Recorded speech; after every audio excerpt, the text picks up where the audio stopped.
Hello, hello. Yeah. Hello. Good Hello. afternoon. Hello. Good Hey. afternoon, ladies and Afternoon. gentlemen, and all of you out there in Facebook land and YouTube land. It is Thursday, 6 p.m. Eastern Standard Time, so you guys know what time it is. It's time for another edition of That's My Story.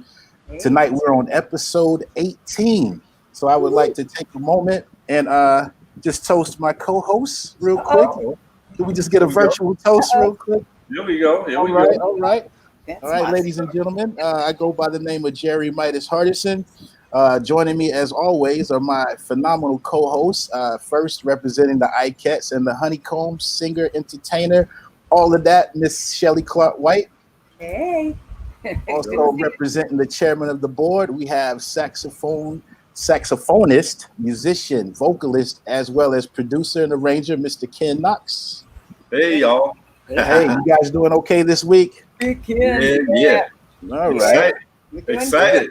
Absolutely, definitely excited. Looking forward to having some laughs. We're gonna do a bit of an abbreviated intro today, but we do encourage you guys to drop your likes, drop your hearts. As usual, let us know where you're chiming in from. I guess for tonight is on a little bit of restricted time, so he was gracious enough to still come by and have a little sit down chat with us. We're also gonna be skipping the Q&A tonight, but there is a part 2 that'll be coming September 17th. Is that correct, guys? September 17th? Yes. All right. Yeah. So go ahead and get situated. Let your friends know what's going on, and we're going to go ahead and get on into it. If you guys are all ready, I'm all ready. We're all ready. We're ready. All right. Okay. All right. Well, ladies and gentlemen, without any further ado, I know you guys have been anticipating this all week, just like we have. We have comedian, actor, singer, author. Also, he does incredible impersonations. He's an original cast member of In Living Color. Also starred in such movies such as Strictly Business, Ace Ventura, Joanna Man. The list goes on. Also was a guest, did guest appearances on Martin, Malcolm and Eddie, The Bernie Mac Show, Mad TV, Everybody Hates Chris. Please help us welcome the super funny, super talented Mr. Tommy Davidson. Make some noise with us at home. Make some noise with the screen. All right. Welcome, young men sailing free, but experience with love of a real expert. What is it now? But I'll accept. But I'll accept. There it is. Okay. A young trainee. Yo. Well, now you have to do. Give me just a little more time. Yeah, you gotta do that. A little more time. Oh wow. Oh, yeah. Okay. He knows it. Tommy's on it. That's awesome. Well, Tommy, we welcome remember you. where I was when that song when One Ad came out. I think it came out in 70 or 71. Something maybe like 71. Maybe 71. Yeah, I was next door. We lived in a project, and next door to me, these black girls just had moved in, and they had a record player, and they had all the brand new records. Which they had a lot of roaches too. So I would go to the house, and I would listen to all the hot stuff that came in, and I was there when they brought that home. Wow. And I was like, woo! Oh my goodness. Yes, indeed. Yeah. Oh my goodness. Yeah. Well, thank you. Thank you for being girl, on the show. I never expected to ever meet her, but we're best friends, Absolutely. We want to welcome you. Thank you for being for gracing us with your presence on our show this evening. I know we understand you're on a little bit of a time restraint, but we still thank you for stopping through and having a chat with us. I thank you guys, man. Thank you guys for working with me, and I'm looking forward to the next one where we can get into the second chapter. Yeah, and hopefully we can get those questions and answered. For sure. And like I told you in the virtual green room, I grew up a big fan, so this is indeed a pleasure to have a chance to have a chat with you today. I mean, yeah. So we like to ask our guests at the beginning of our show, being that we all are entertainers, and this show was actually birthed out of being on quarantine due to the fact that there's a pandemic going on. Yeah, there seems to be something wrong here. Yeah, so we just want to ask you, how have you been spending your time during the pandemic? Since in the entertainment industry, we've had to kind of scale back a little bit to what we're accustomed to normally. Yeah, well, I've been spending a lot of time in gratitude. First of all, to have something to fall back on, to have enough of what I need during a time when people don't. Great point. And I can actually be in my own home and do some of the things I never was able to do because I worked so much. Absolutely. So and I can develop. I've been developing my stuff. I've been developing my own material. And I've been able to spend a lot more time with my children, my wife, and it's a good time for me to be home. Yes. Even though I've been reaching out and doing small shows here and there. It's a good time to just really get a firm feel of how lucky I am. Right. No, I agree. That's a great perspective to have. That's a great perspective to have. So that's great. Now, you were born in Mississippi, born and raised? I was born in Greenville, Mississippi. And I left there when I was 18 months. I was found. Okay, yeah. Tell us about the child. Yeah, I was found in a pile of trash by that woman right there. And she found me randomly. Something told her, let me look behind this tire that's on top of this heap of trash. Wow. And she saw my foot sticking out of it. When she pulled that trash off from around me, I was unconscious, had contusions in my skull, had been starved, unconscious, didn't know I was alive, was breathing barely. And I had a T-shirt on that said, I will be president in 2-0, and the rest was ripped. Wow. Yeah. Yeah. And so she took me to the hospital. I was there for probably 90 days. And I lived. And how old were you there? Yeah, I moved from there to Fort Collins, Colorado, where I grew up, and also Laramie, Wyoming. Wow. Well, I was a Midwest boy up until age 5. And what about your siblings, your brothers and sisters, things like that? Yeah, my brother and sister were already in place. Because, when she already had 2 kids. Absolutely. So I joined them, not knowing I was joining them because I was too young to know. And so that's the only brother and sister that I know. Wow. And we grew up together there, and we all moved together to Washington, D.C. Awesome. When they broke up as a couple. Because they were married, her and her husband were married and were teachers at Colorado State. They had seen a national address by President Kennedy that said, if you look back on this time in history, will you be able to say that you did something about the race problem in our country? Awesome. And that's what took them down to Mississippi.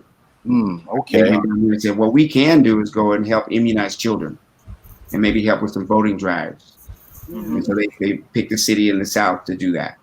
Okay. Wow. And great. that's where I was. Yes. Well, I can tell this is going to be a fascinating show already. Let me just real quick. How old were you when you were found by the dumpster, by the trash or whatnot? How old? 18 months. 18 months. Okay. Yeah. All right. Great. I got the full story.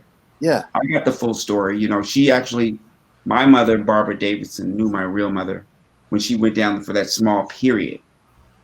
And so they came back down there to do some work, and she was gone. So my mom went looking for her. Okay, I see. She was a young lady. You know what I mean? When she went looking for her, they said she's gone, but I think she left her younger child at this house. My mother's nosy. She went to this house. There was kids in there doing drugs and drinking, and it was a dilapidated house. When she left there, is when she got off of the porch. To her right was that pile of trash that she felt that energy. Okay. Wow. Well, like I said, I know it's going to be a fascinating show. That's great stuff off the top. Yeah, man. Yeah.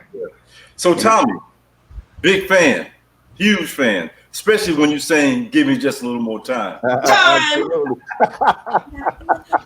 Hey man, Your stand up is some of the funniest I've seen. So can you just tell us how you got started? Yeah. I my friend Howard, that I was friends with since I was 8 years old. I had got a really good job at 18. 18, yeah. I got a really good job as an assistant chef at the Ramada Inn in Virginia, in Crystal City, Virginia. So I called him all happy. You know, he's one of my best friends from way back. Mm-hmm. And I said, I got me a job, boy, a good job, you know, because I had worked at IHOP and, you know, I was a working boy. Sure. Yeah. Basically, my mother threw me out the house. She said, if you ain't got no job, you can't live here. Yeah. So I got back into my house because I got me a job. You know, cheated Yeah. on my application and everything, you know, because I was 13, but I got me a job. So anyway, he turns to me and he says, "You about the stupidest mother I ever met." Because if I was you, I would be in Hollywood doing movies, TV shows. If I had your talent, I'd have been gone out of here. Mm-hmm. And I was like, man, get out of my face. You just mad you ain't got no job, you know? So Yeah. how old were you then? I was 18. 18. Okay. Yeah. So he pressed me like, you know, what you gonna do, man? You gonna stay here? I said, yeah, I got a good job. I'm doing good, man. He said, I got you a job at a strip club in DC. Mm. Now it happened to be the worst one ever. It was in the worst part of DC. Right. Yeah. You know, he worked there. His band worked there on the weekend. So he talked the manager into letting me go on stage for 5 minutes. Mm. All right. Cool. So he came over my house, took the bus to my house. And as soon as we went out the door to go to the club, this is in February, cold as I don't know what, Mm-hmm. I radiated bus to my little Datsun B210. Mm. So he got right out. The bus came like a miracle. He got right on the bus and said, I'll be back next week. He came back next week. We went down to the club. The manager's waiting on me. You know, he's like, is this him? Because he must have been pestering him to death. Right. You know, Right. You got 5 minutes. Go ahead. So I look at Howard and I say, well, what do you want me to do? Howard looked at me, man. He said, I don't care what you do, Nick. Just get up there and say something. Just say something. Uh-huh. Yeah. And from the first time I said something, people laughed. Oh. Awesome. And fast forward, I'm talking to y'all now. That's how it went. Yeah. That's how it went. Wow. It was like a rocket ship. I can imagine. Hey, you were ready though. So, Eddie, still while you were young, you opened up for such acts as Evelyn Champagne King, That was the key. Taylor Bill, Freddie Jackson, Kenny G, and Melba Moore, Yes. who will be on our show. I know. I know. Yeah, absolutely. I love that girl, man. Yeah, man. I'm a huge Melba Moore fan, boy. Let me tell you, She's all the gonna way be back, with us. back from Pearly. Yep. Oh. Yep. Yeah. Yeah. Well, how was it opening for these acts? That way, it was natural. It was natural. Okay. It was key in my early success because the word got out that there's this new comedian in DC. Oh, So all the promoters, all of the people started coming. You ain't never seen a packed house like that ever, Awesome. you know? And one of them started putting me on concerts Mm-hmm. because I did singing impressions. Okay. So, you know, I did Lou Rawls, you know, you'll never find ding, ding, ding, ding. A head as big as mine.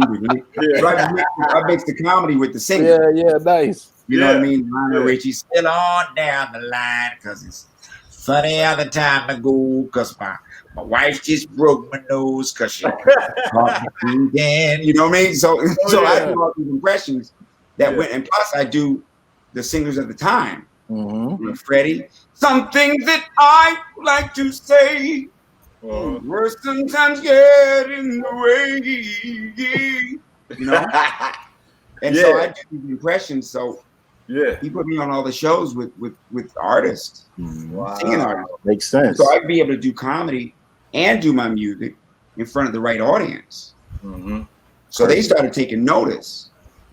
Freddie Jackson. Matter of fact, I saw Freddie Jackson in D.C. with Melba Moore. He was a background singer. Wow. Okay. And we met.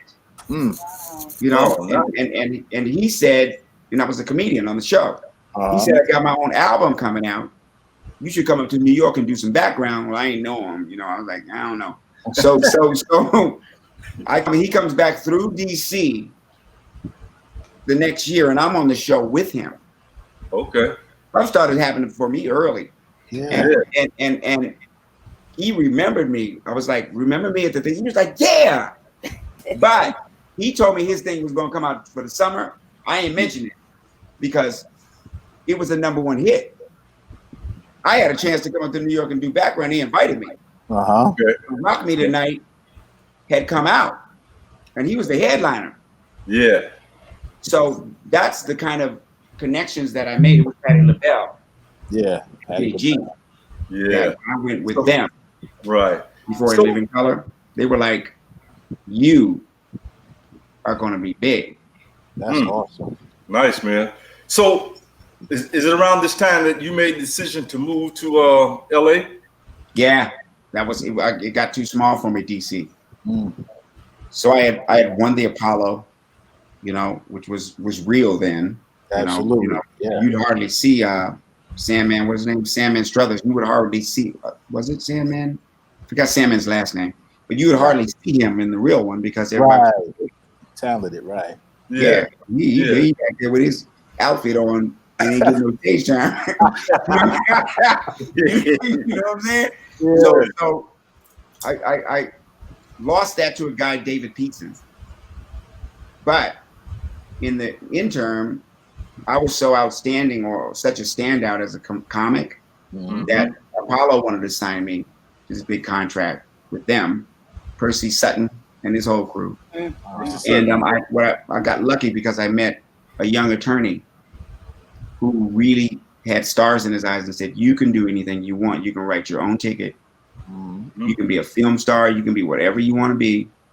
He said, I tell you what, if you let me take you to LA for a week and take you around to all the clubs, if you feel good about it, I want to manage you. I was like, a free trip to LA? Sure. I went and went to all the spots. We couldn't get in at all the white clubs, but the Comedy Act Theater was there. Okay.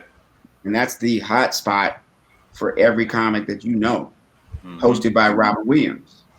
And I also went to Marla's Memory Lane. She had a guy named Mohammed. He emceed that, you know. And that's the first time I started even knowing about LA. But I turned it out. Nice. I turned it out. Out.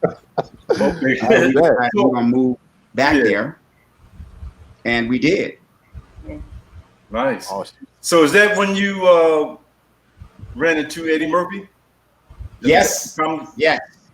On that run, when I got back, the only place I could play was the Comedy Act Theater. Okay. You know, but Eddie was playing the Comedy Store, Main Room. I mean, Eddie was the hottest thing, smoking. Yeah. At the time, trust me now. Yeah. And so, you know, I was starting to make some noise in the clubs around. And it was in the Comedy Store basically about 3 years after I hit the deck in town that I ended up on the same stage as Eddie at the Comedy Store, him and Richard Pryor. And I was, you know, they called me and said, you got the main room with when I paid my dues for 3 years to get the main room. Nice. So they told me, you in the main room with Eddie Murphy and Richard Pryor. I was like, cool. So, you know, what time do you want me to be there to introduce them and all that? You know, and they were like, no. You were on stage with them. So Friday, there's 2 shows. Eddie Murphy goes on first. You go on second. Pryor goes on third. Then it's the opposite of that, the next show. But you're in the middle. And then you got 2 shows on Saturday with the same order. You know, and I go, damn. And how long am I doing? They said, you're doing 30, Eddie's doing 30, and Pryor's doing 30. Wow. Nice, and man. I was so hungry back then. Nice. And I wasn't really, I was kind of innocent to who feelings I might hurt or whatever. And and it was my shot. Right. My shot at the top. Yeah. So I promptly kicked their ass. Well, I That's tell you all what. right. I had a lot more weapons. Hey, what I had a lot amazing more part. weapons, and I was really hungry, Yeah. And That's Friday what. walks over to me when I'm in this little closet. They had the good green room. Yeah. Chicks in there, food. Eddie had all the girls back there. They had food and Pryor's back there, and I'm in this little hovel. There's like a little small closet looking thing where Yeah. the other comics hang out, Right. and only two can fit in one. Right. And so he made his way back to me, and he looked me up and down after that weekend, boy. He shook his head, said, "Man, you's a funny mother," and walked away. All right. I called my mother. I was like, "Mom, Yeah. Well, I'll tell you what. guess what happened?" And she was like, "I told you not to leave because I was thinking about leaving." Shoot. Mm-hmm. Well, It was I'll tell you, to be out that's there. an amazing start to your career, though. I tell you that much. It is. It Yeah. is. And in that process, I met this young lady, Shelly. Tommy, Oh, okay. Tommy In this Cat. process, I met her because Tommy Cat. I had a choice. That was my next question. Go ahead, you go ahead. Yeah. You.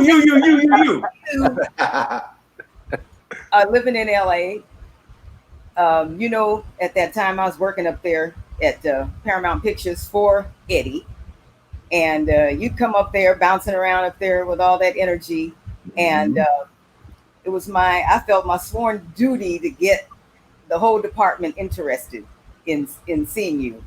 And I think was at the Comedy Store that you were performing at. I corralled the whole department, and I said, let's spread the buzz. Let's all go up. We're going to watch Tommy.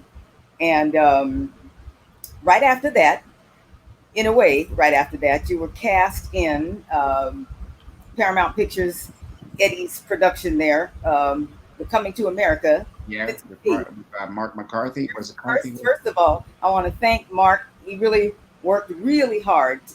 There he is. I want to thank Mark hard. He worked really hard trying to get that thing off the ground. We didn't have much support, but that's okay. But maybe we can thank Mark in person. McClafferty. Hey, how are you? Mark!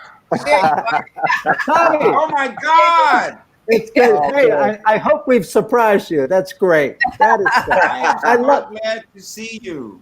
It is good to see you.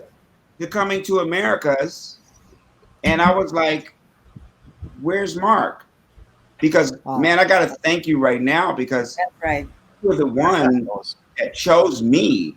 You made sure I got the lead. You casted people around me that really helped me. You had some good people, but you deserved it. Believe I'm so me. glad I get a physical chance to tell you thank you. Well, thank you, Tommy. Honestly, and by the way, I'm not only honored to be here for you, but to meet everyone. I mean, I feel like I should be interviewing everyone here. You're all so talented and wonderful, and I really have been listening in and hearing the story of you as a young man. I knew you were from DC, because I grew up in Wilmington, Delaware, right up the road near Philadelphia.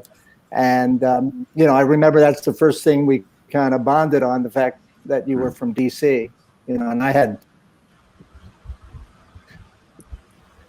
Mark, please. my family, some of them were from Bethesda, probably went to school, probably maybe at the same place you did, but I'm honored to be here and thank you. But you believe me, we went out to see Tommy at Shelly's urging.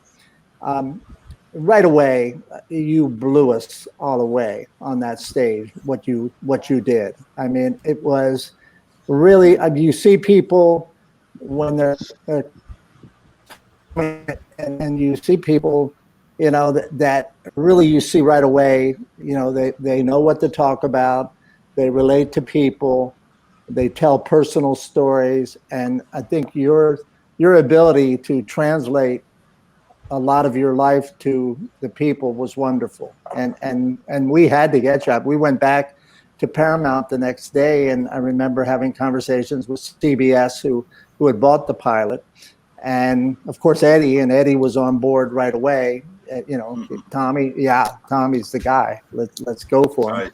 And and the rest, was really wonderful, with the exception of, it was the first, I think the very first show that we did as a company, with Eddie and Paramount. I had worked at Paramount years before, with Miller, Milkus, and Boyette, who went on to do a lot of famous television shows and all.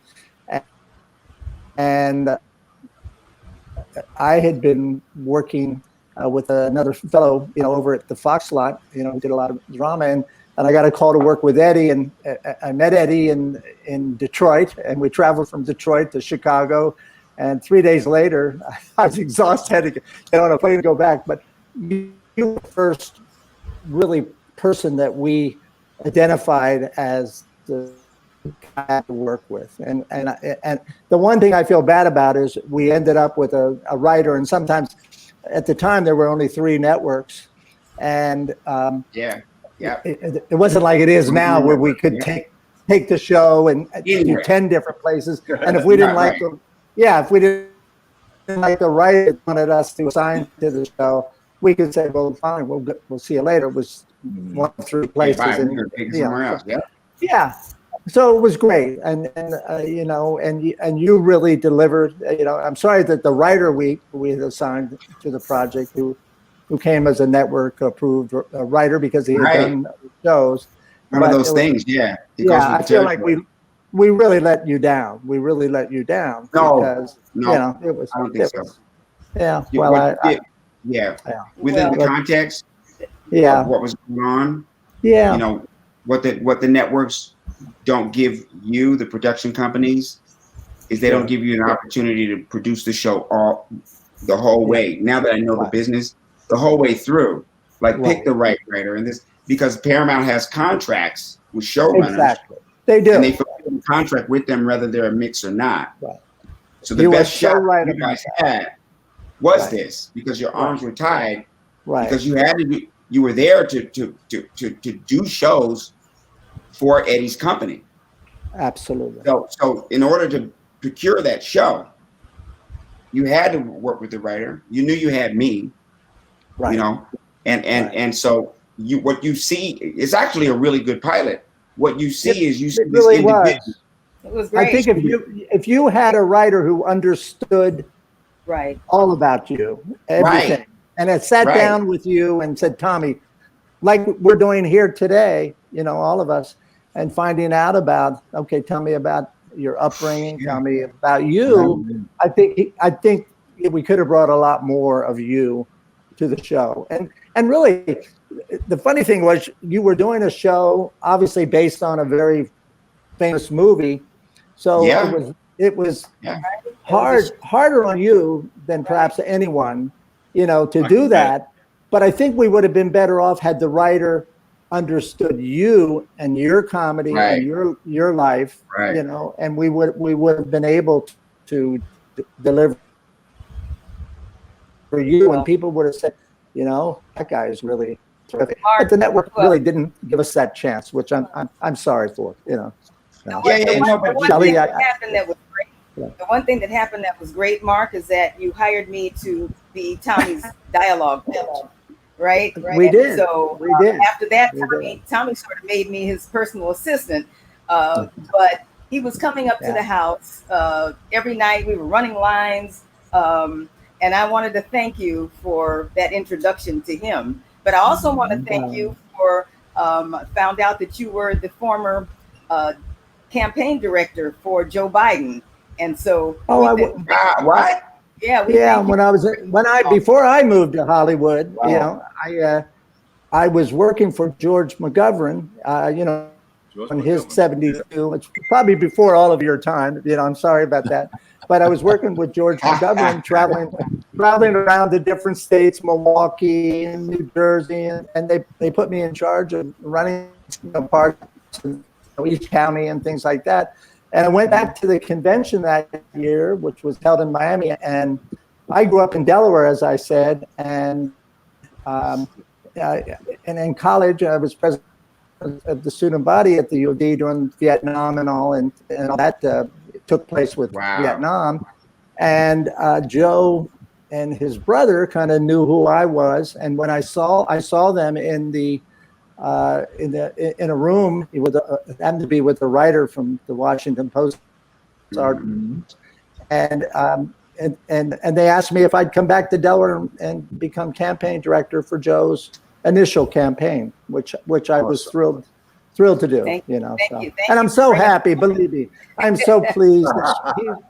I don't know how you feel about him personally, but he's a terrific man and a nice man and a humble man. And I think he would be good for our country. So I wish him the best and hope he succeeds, because God knows I believe we really need him. I do. So. Well, Mark and Tommy, we're going to go to a video clip right now of the infamous Coming to America TV series, Prince Tariq.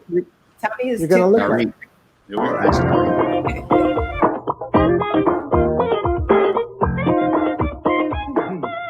The king is very upset with you.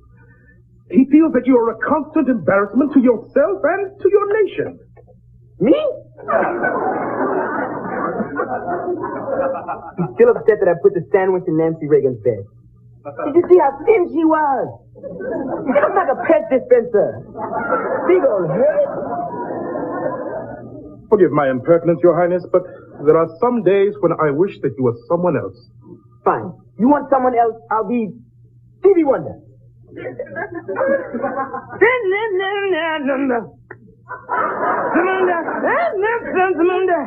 going back to Zamunda.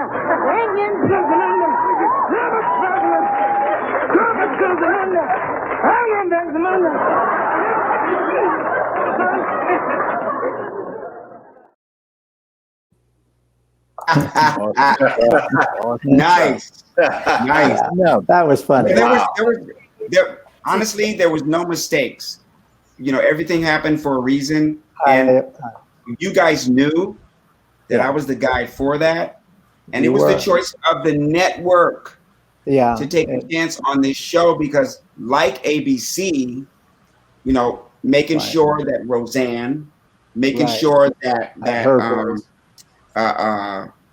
Ted Danson, making sure that Robin Williams, making sure that they had enough time to nurture their show and become a hit for them. Right. That is true. We gave them what they needed. Mark, you gave them me. Yeah, we did. And then you went on and had such great success. I mean, believe me, we knew what we had. We knew what we had. We really did. We still have it. Yeah. I know that. In this world, to be right here talking to each other right now, gives us the future unlimited, as long as we know this is the last thing we have until tomorrow. That's for sure. That is for sure. The reason that came out of my collaboration with you and Shelly was watching you guys in the business, because I came into the business. I came into that business not knowing it. But then, Mark, every day you come in with a crisp white shirt on. Man, I haven't lost it yet. Man, you ran that office, and you're just a guy who's earning a check, making a living. Shelly, I had no idea Shelly was married to Verdine. Shelly is holding it down for her husband. You know what I mean? He's got a kid of her own. Right. We're all together paying our bills. Right. Absolutely. You know what I'm saying? And that's what it's all about, to be able to get here. Well, it was a beautiful time. Believe me, I look back at those days, and I worked with Eddie close to 8 years, and they really were some of the best times of my life. It was a beautiful time. And I must say, he was a terrific guy to work for. I loved working with Eddie. Dude, Eddie, he was straightforward with me, and always, when I went to Eddie and I needed something, Eddie was there, and it was a pleasure really to work there, and I look back, as I say, very, very fondly on everything, So it was a great time. You guys also have Shelly, well, we had a good time. We had a great staff. There was Shelly and Clint and Mark, who grew up with Eddie, and And together we all decided, like, hey, we're going to do this together, and we did, and we had a lot of success. Fruity. Absolutely. Don't forget Fruity. Yeah. And Ray Jr. Yeah. Yes, indeed. Hey, I don't Shout want to out. dominate your Oh, interview. No. Yeah, This we're is gonna wonderful. We're gonna pass it to you, Midas. But yeah. Go ahead, y'all. Go ahead. What's up, Shelly? before we let you go, tell everybody what you called me every day for 5 years. Shelly Verdine Clark White, and I greet her every day. Shelly Verdine Clark White, how you doing today? You know, and I still call her that every moment. Shelly Verdine Clark White. And Okay, Verdine's a great man too, and wonderful person. I loved having my friendship with Shelly and Verdine. Love you, man. Thank you, Stopping through. Oh yeah, Stay in touch. Stay in touch. All the best. Peace. Shelly, yeah. All right, see you. All right, man. Tommy, we know you're on a bit of a time restriction, a time constraint, I should say, due to having another obligation after you leave here, but we're going to try to get into a few more things. I'm here. Yeah. Now, you also auditioned for A Different World at one point. Is that correct? Yeah, that's when I was about to go home. You know, because with A Different World, I believe A Different World came after Coming to America. Okay. And so between that time, this was the biggest show that could possibly be. Because Cosby was on the air and was the king of NBC. Mm-hmm. So, and plus, Spike had lit the fire in film. True. So what happened was now hip hop is starting to emerge in a new Hollywood. That's true. So we're starting to get a convergence of Black college in Hollywood and their influence. Right. So what better situation could I be in to be the lead in a sitcom about a Black college, right? Mm-hmm. Yeah. On NBC, following the #1 show. Mm-hmm. Yes. So I did everything I could. I went in there, casted. I busted my butt. It came down to me, Alphonse Ribeiro, and Kadeem Hardison. Wow. Then I came back. Alphonse wasn't there. It was just me and Kadeem. And so we went in and out of the room. Finally, when Kadeem went back in the room, everybody started yelling and hollering and screaming and hugging him. And I had to guess. I guess I didn't get the part. Uh-huh. You know what I mean? And I took the daggone bus home. Mm. You know, so that was like, I was like, man, I forget about all this, you know? Yeah, but that's back home. I had a good job. I had 2 cars. It was like, I don't know about this. Right. You know? Right. Yeah. Now, and that's when Live in Color came. So you never know. Yeah. You never know about this. Absolutely. You see what I'm saying? Yeah. So when you think I knew, I ain't know nothing. Right. So you what was get what's next? You can't get what's next if you're going to be the one knowing what's next. Because if you put it just to me, I ain't got enough. You know, I ain't got enough scope. I feel you. So is that what was in the mailbox when you got back home after that audition? $20. My mother had left me $20 and in an envelope. Yeah. And and in her note, she wrote, I know you need it. And don't leave. Because you know I was planning on leaving. Yeah. And so and it was both. I needed the 20, you know, to get to work for a week. 20 was like 100 then, right? Yeah, to get to work for a week, I needed that 20. Yeah. You know what I mean? To get to work. Yeah. And so I just really went hard at stand-up, and I just retooled myself and just said, now it's all about stand-up comedy. So I started working every single night at all of these clubs, taking advantage of it. And I would get paid at one club in the Valley. It was called the boy, I'm gonna forget the name of the club. LA Cabaret. And it was in Encino. And my job was actually down the street in Encino, in Topanga Canyon. Okay. So I got this job, and at night I can go for the whole weekend. They used to let me off early on Friday so I could be at the club. So I'd work Friday, Saturday, and Sunday. I do like 2 shows Friday, 3 shows Saturday, 2 shows Sunday. So when that salary that I got matched what I was getting at the deli, I quit. Mm. And I just did comedy. And now I was a professional comedian, paying my own bills. Wow. So in the process of that, I caught wind of this new show that's coming. And I didn't want to go through that audition process no more. All right, I It understand. hurt too bad. Well, going back to the money in the mailbox, I mean, that sounds like something that my mother would do. So we definitely got to thank God for our mothers. I shout out to my mom God just for watching. mothers. She's God for usually on every week. So yeah, Uh-huh. as you say, you only get one. So you got to be Yeah. thankful for your mom. You know? Yeah, man. And the Wayans lost their mom Oh, on Father's Day. okay. And I know she was an integral part of their lives. You know, so I feel for them the same. Last when I lost mine. You know, because they're a veritable family. So you know, my heart goes out to them, and just to make sure that there's a chip of prayer going around for the people that we care about. Mm-hmm. Saying something about it, they don't hurt nothing. That's true. Very Mhm. true. Very true. So, so Tommy, I know you remember when you were coming up to the house every night rehearsing lines for Coming to America. You, me, Verdine, I think it was Paul. Was Paul Bates up there sometime with us? Uh-huh. We are. Look at little Miss Barbie. Go ahead. We had pizza, and we was up there till 11 or 12 o'clock at night, you know, rehearsing lines. But Yes, ma'am. one night, you came with, I think it must have been a VHS, and you said, I got something I want to show y'all.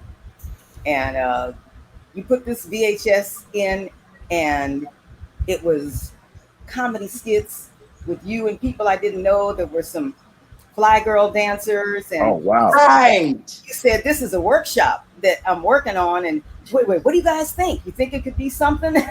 And Verdine said, oh my God, what kind of show is this? I mean, it was outrageous. It was all of that, you know, the Wrath of Farrakhan was all of that. Mm-hmm. And how soon thereafter did that show actually turn into a show? Because it was just a workshop when you showed us. Yeah, that was the first in between time that I was telling you that 6 months. Right. We didn't know if the show was going to be nothing. Okay. You see, We got the first look. You sure did. Yep. You sure did. And a quick inside story on that is Fox wasn't going to do the show, so Keenan released that tape to all the other networks, and they started putting up bids for the show. And Fox looked like a genius because they said, "No, that's our show. We're airing it." Oh, okay.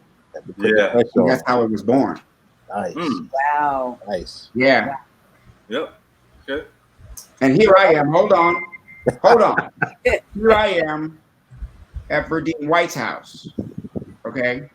Now this is someone who my whole heart, spirit, and mind developed from the music of Earth, Wind, and Fire. You see? So here I am in the presence of what brought me to it. You see? So I remember when all the albums came out and what all the albums symbolized. You see?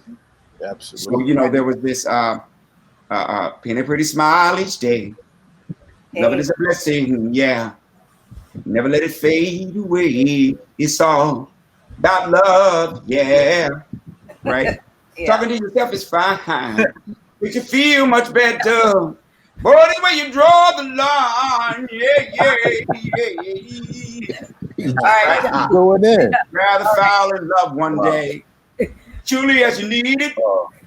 Pretty smile will always sing.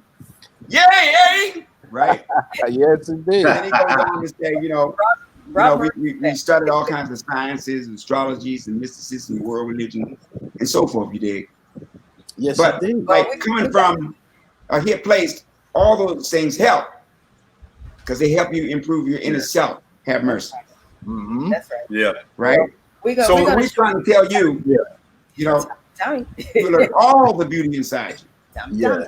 Like the trees and the birds, and if there ain't no beauty, you gotta look for beauty. You gotta find that beauty. You gotta pick some, right? Have mercy. Listen to find that. Feeling Come on. Feeling. Yeah. You sound just like him. Tommy, hey Tommy, you got somewhere to be in a little bit now. I know, right? Yeah. I gotta You know reel what it back in. you know what it's gonna be now. Yeah, Yeah. but we're gonna show a quick clip of In Living Color, one of the funniest skits. Okay. Yeah. Mom! Dad! Is anybody home? Macaulay Culkin's at it again, but this time Hey, Macaulay, can I come in and play? he's home alone again with Michael Jackson. Gee, Michael, I'd like to let you in, but my parents said they couldn't have anyone over. I sent your parents to the Bahamas. We've got the whole house to ourselves. Well, I'm a big star now. What happens if my career falls apart? You gonna dump me like Webster? No, PYT. We can be friends forever. I'll even let you play with one of my old noses. Sure. Okay. You can come in, I guess.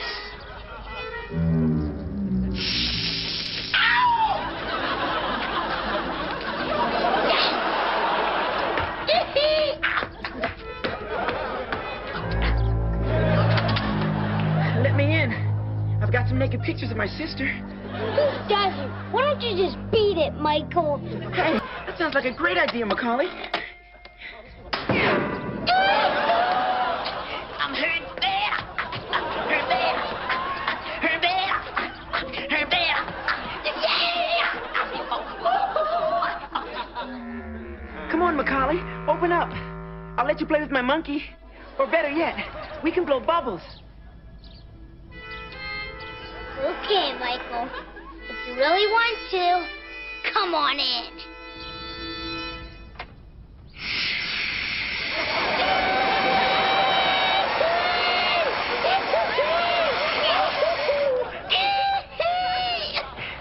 What is this, a Pepsi commercial? I know.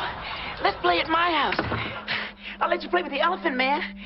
We can take a nap in my oxygen chamber. Come on, please. I want to see you moonwalk. Jump on. Please, please, please. Home Alone again, coming this holiday season to a theater near you.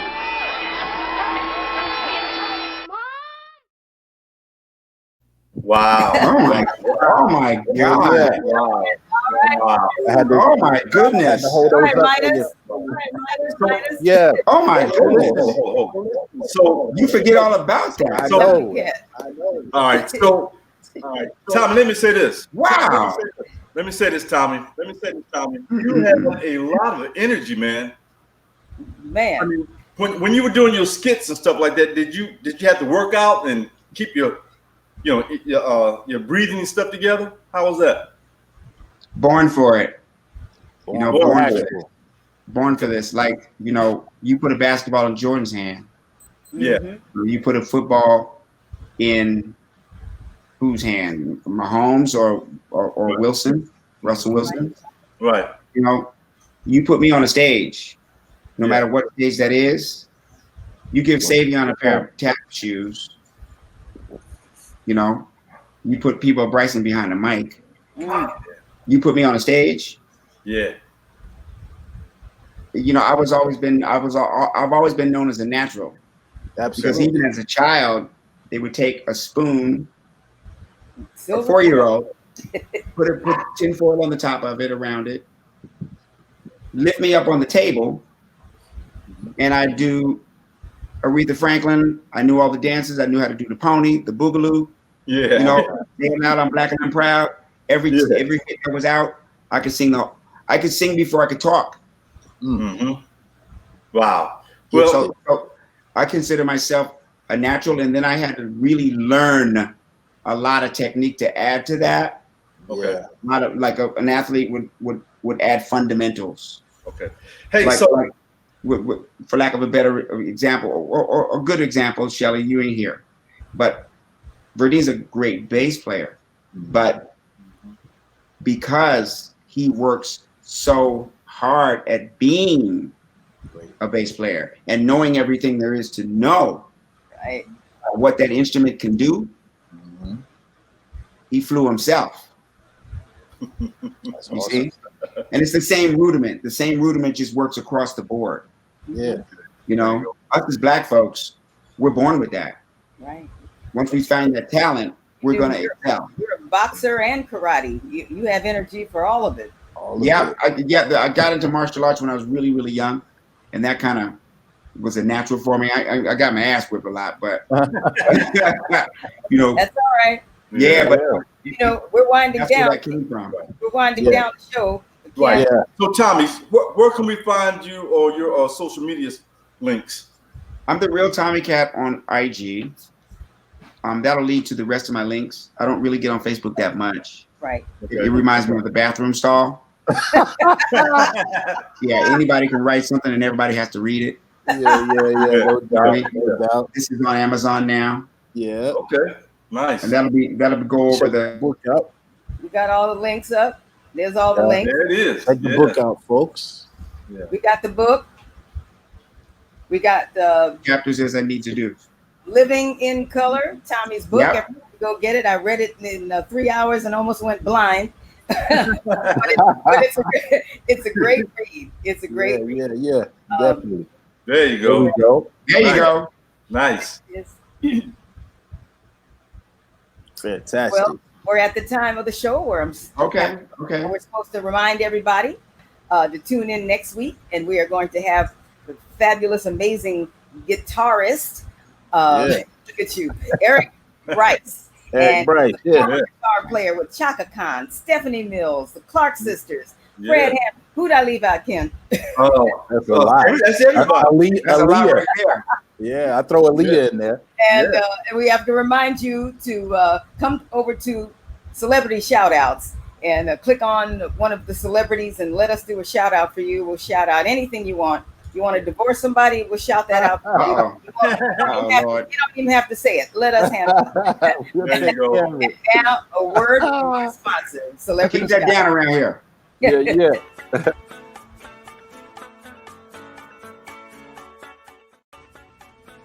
Hey everybody, this is Verdine White of Earth, Wind, and Fire. Hey everybody, it's Shelly Clark, formerly of the Ikettes and original member of the Honeycomb. Hi everyone, Ken Knox here from Chairmen of the Board.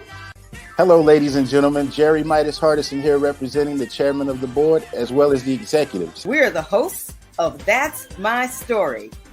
We are proud to be part of Celebrity Shoutout. Whether you need birthdays, anniversaries, a special occasion, or you want us to shout out to a friend, contact Celebrity Shoutouts.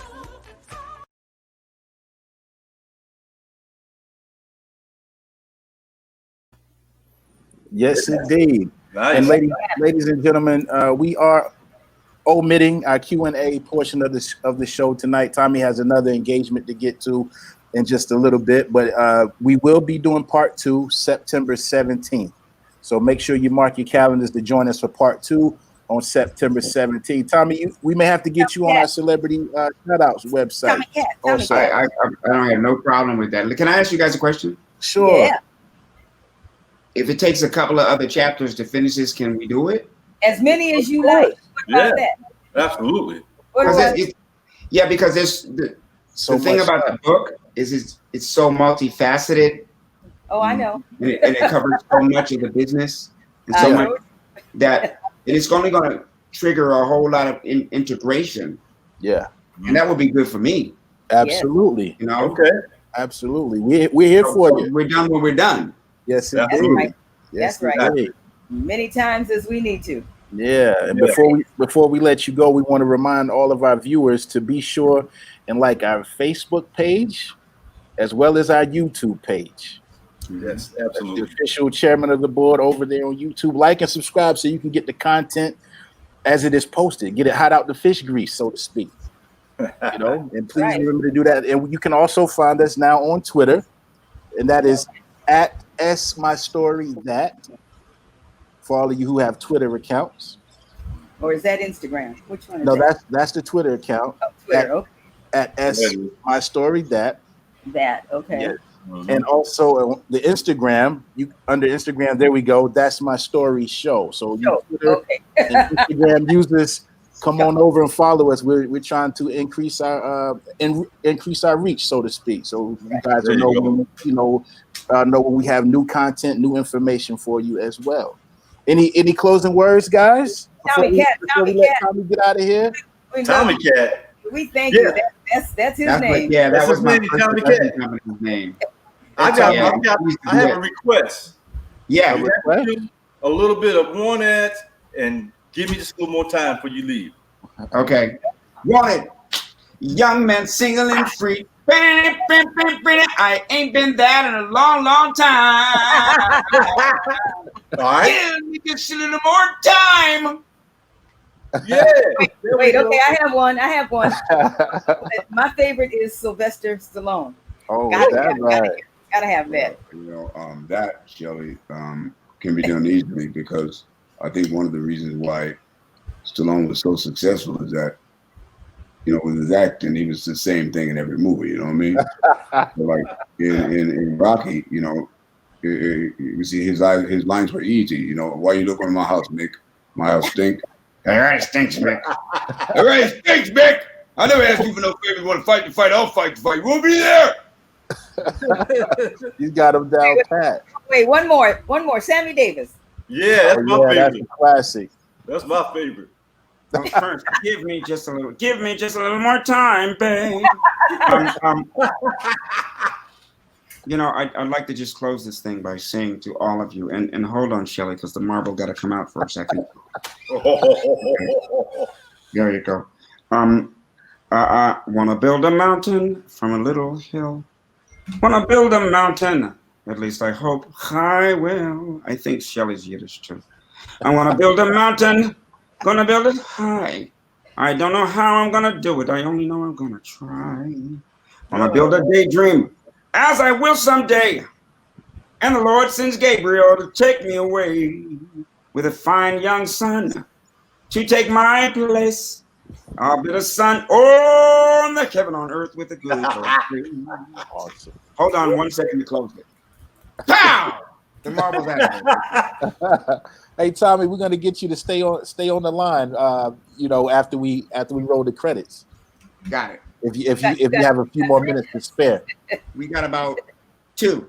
Okay, 2 minutes. Listen, ladies and gentlemen at home, we thank you so much. We apologize for an abbreviated version this week, but again, September 17th is the part 2. Thank you guys so much for following us every week. Go over, like, and subscribe. Shout out to Tazz Cole, the producer. Yes, shout out to Tazz. Yeah, shout out to Tazz, our producer. Yeah. God bless, peace, love, you guys. We'll see you next week when we talk to Eric Bryce. And then again, part 2 with Mr. Tommy Davidson, September 17th. God bless you all. That's my story. I think we out of here, folks. That was so good. Here we